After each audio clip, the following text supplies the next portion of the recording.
Sorry, forgot to. Sorry. Whoa. I forgot to. It's way too lock early the for mixer. that kind of excitement there, dude. Good morning. When I mean morning, it's a little bit earlier than usual. It's a lot earlier than usual for you.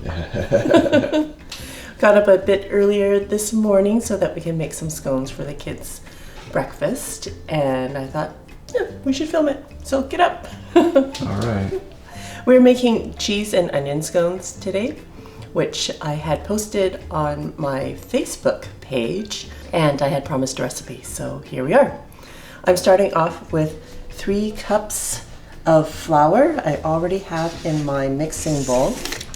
And I have become quite lazy making scones. I don't use a pastry blender to hand blend everything anymore, only because I guess it's not really being lazy, well kind of, but I had broken my pastry blender. I don't know how that happened because it was a really good one, but it's broke and I never replaced it, and I just make it with the KitchenAid Mixer now. So 3 cups of flour, and I'm adding 5 teaspoons of baking powder. I am using 1 teaspoon of kosher salt. And we're just gonna stir that up.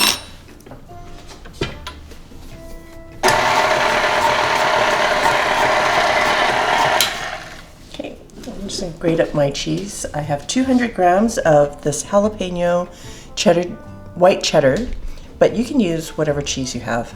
So 200 grams will give me about 2 cups of grated cheese.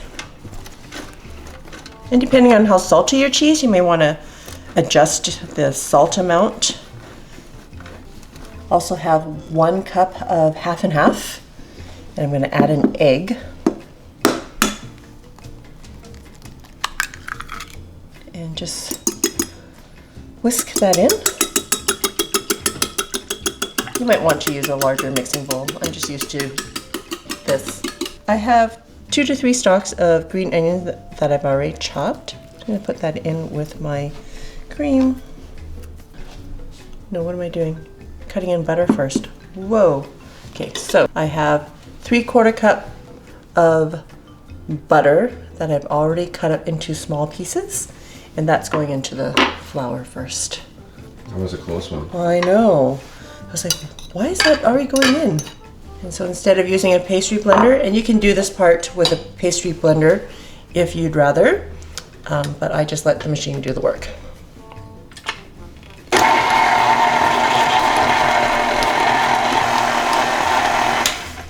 All right, and you want to mix it until it's crumbly and the pieces of butter are like pea size or smaller. So this is sufficient for me. Okay, I'm going to pour in my wet ingredients. Just stir that in.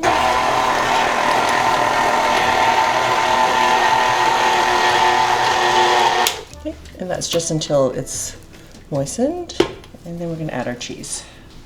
If you can fit it in there without getting slobbered by the batter. Just stir that in. Sorry, forgot to.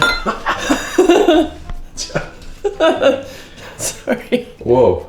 I forgot to. It's way too lock early the for mixer. that kind of excitement there, dude. It's way too early, which is why this is happening. Maybe not. I'm a total gong show. Alright. Alright, unlock the mixer head. Are you sure? Are you sure? I'm missing something. Pan. No, I'll be right back. It really is too early. Just have a little bit of flour and putting it on my tabletop, and I'm going to take this out. It's stuck. Just pull the dough off your beater, which I have to say I really like this flex beater. We finally found out what it's called. Flex edge beater. It's been great, actually. It makes mixing and making sure that everything mixes well with without having to scrape and whatnot. So I'm really happy with it. We're just going to knead this a few times.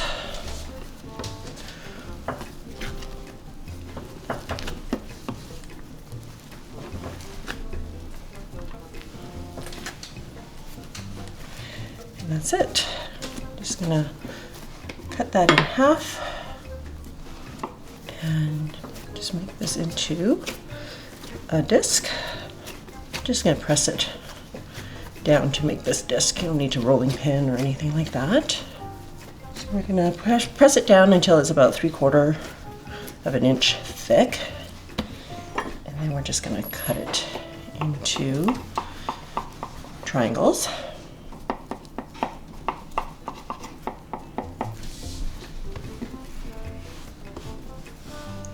And line your sheet pan, whether with parchment paper or I just recently got the Silpat and I love it because it just works so well. You want to leave about 1 inch to 1.5 inches in between each scone because they will expand.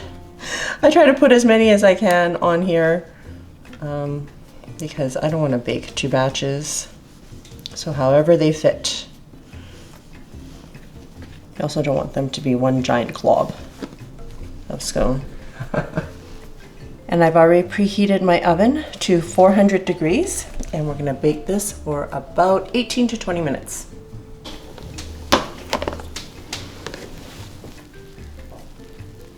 So you want them to be just slightly golden brown on top, and you can already, I don't know if you can tell, but you can see the little brown pieces of cheese at the bottom. And we're gonna let that sit for 5 minutes, 5 to 10 minutes to cool down on the pan. Otherwise, dude will certainly burn his tongue. Are you ready for? Oh yeah. Taste. Wow, you're energetic this morning. I think that's, I've been tapped out. That's all I got. I love these scones, especially the cheese ones. So it's like, I gotta have one, and that pretty much does it for my lactose quota for the day. You know what's the best in terms of scones? Is when they're fresh out of the oven. Next day, you can revive it, you know, put it in a toaster oven for a little bit, but it's nothing like straight out of the oven. You know what I'm talking about. You know, you got that crispy outside, and then it's soft, just perfectly soft on the inside. You can see the cheese pulling apart. I don't know if you got that on camera. There goes nothing. Hopefully it's not too hot. Yeah, I got the baked edges on the top, all around, and the bottom. Kind of like that just really, just done crust. Soft on the inside. And which cheese did you use again? I used a jalapeno white cheddar. Oh, okay, so the jalapeno, it's got heat in there. And nice touch with the green onions in there as well. So yeah, a winner every time, and the kids can't wait to dig in. So. And they're really easy to make. As you saw. All right, so another really simple recipe for some baked goods in the morning. It takes about 15 minutes to just put it together, and then another 18-20 minutes in the oven and 5 minutes to rest. You don't have to let it rest if you don't want to. You can just go for it. And for sure burn your tongue. All right, if you liked this video, please click the thumbs up, subscribe to my channel, and share this video. And come find me on Patreon, Facebook, and Instagram. Till next time, be simple, ordinary, and joyful.